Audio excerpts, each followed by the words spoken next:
Morning, everyone. This morning we're going to do something a little bit different than what we've been doing the past several prayers and meditations, and we're going to be praying with our imagination. This is a part of Ignatian spirituality, so it was made popular by St. Ignatius of Loyola, and it's a practice of really imagining yourself within the piece of scripture that you're reading.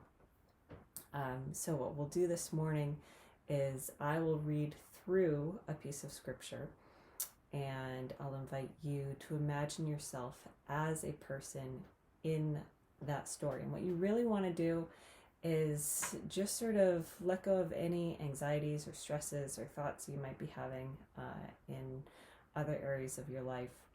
And really just close your eyes and imagine that you are actually in that scene and experiencing that experience. So this was a practice of St. Ignatius and something that's still continued to be practiced in Ignatian spirituality today. And some of the things that, the hopes that we want to glean from this is we hope that it helps us to develop a really unique and personal relationship with God and with Jesus. While you are in the scene or in the scripture, you might really imagine the faces and the reactions of the other people in the story. Listen to the way that others speak. Listen to how people respond.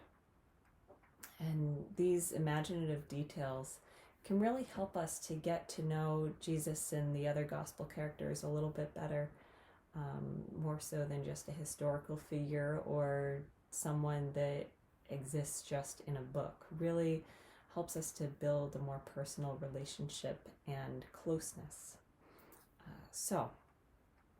This morning, as it is, we are in this Easter season right now, we're going to read a piece from the Gospel of John, which is actually also today's reading. So we're going to read a reading, and this is taking place just after Mary has come to the tomb and realized that Jesus isn't there, and there's nothing in the tomb except for the linens that are left behind. So I invite you again just to really, definitely just close your eyes and imagine yourself in this place. And in this piece of scripture that I'm going to be reading, I'm going to invite you to imagine that you are Mary in this situation, Mary Magdalene, and really put yourself in that place and pay attention to the sounds, the smells, the sights, the looks upon the face of Jesus and the reaction, and what are the feelings that you're feeling.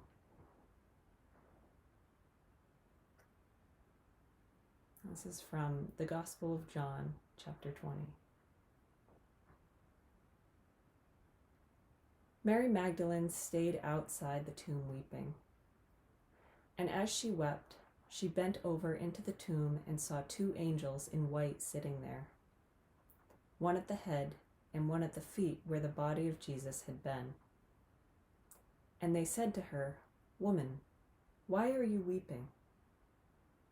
She said to them, "They have taken my Lord, and I don't know where they've laid him."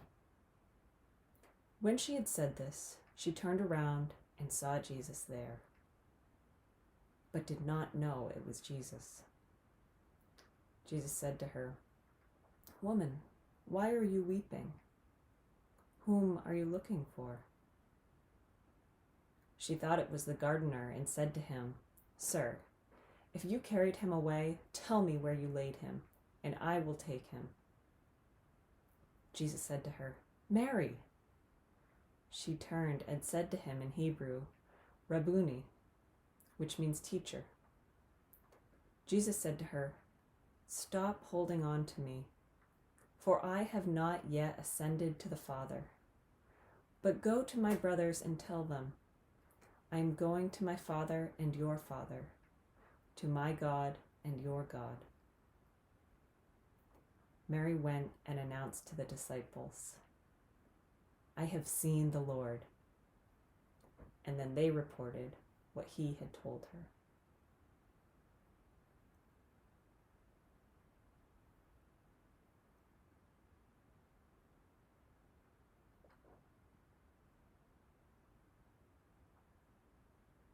I hope that you're able to really imagine what that feeling must have been like for Mary.